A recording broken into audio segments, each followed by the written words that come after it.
What's up? I'm here to talk about why I really like cheap brushes.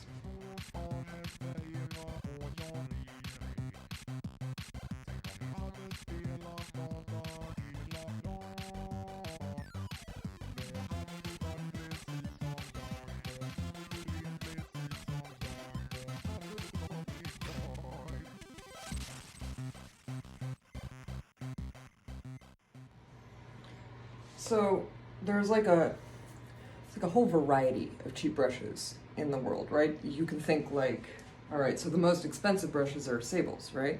Or the very high end uh, natural hair brushes. First of all, if you don't like killing animals, which a lot of people in the world these days don't, that's going to be a problem for you.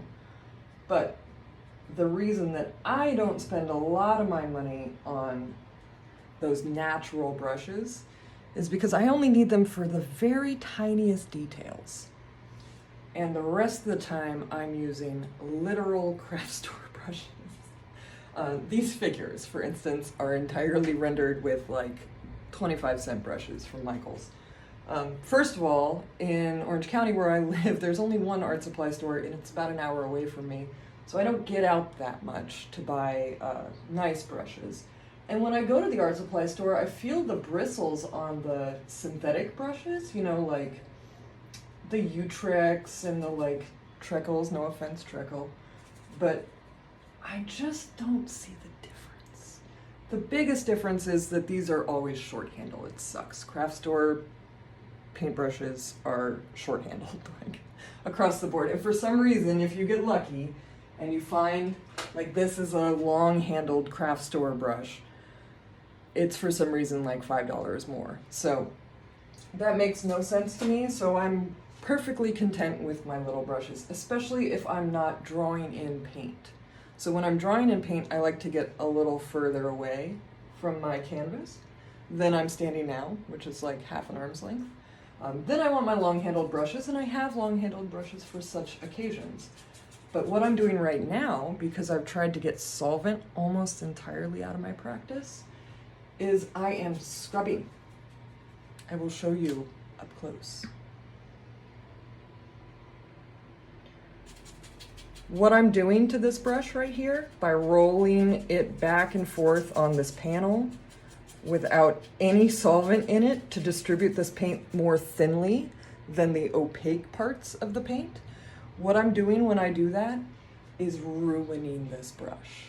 And I mean ruining. Like, this brush won't survive the day. It won't survive this little bit of drapery that I'm painting.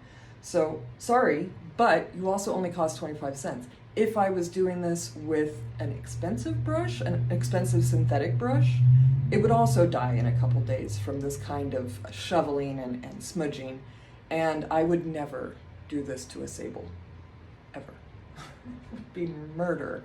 The poor little sable creatures give their tails to us to make very, very beautiful brushes. And this is not what we do with them.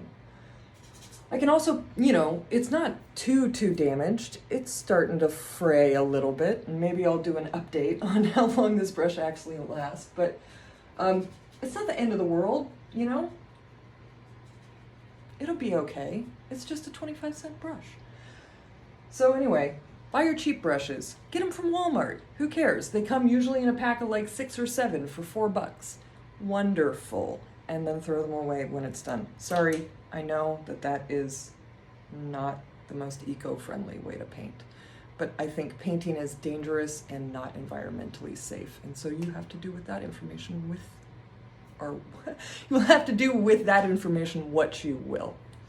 I'm glad to be back. I'm sorry I haven't posted in over a week, but I'll get better at it. I promise.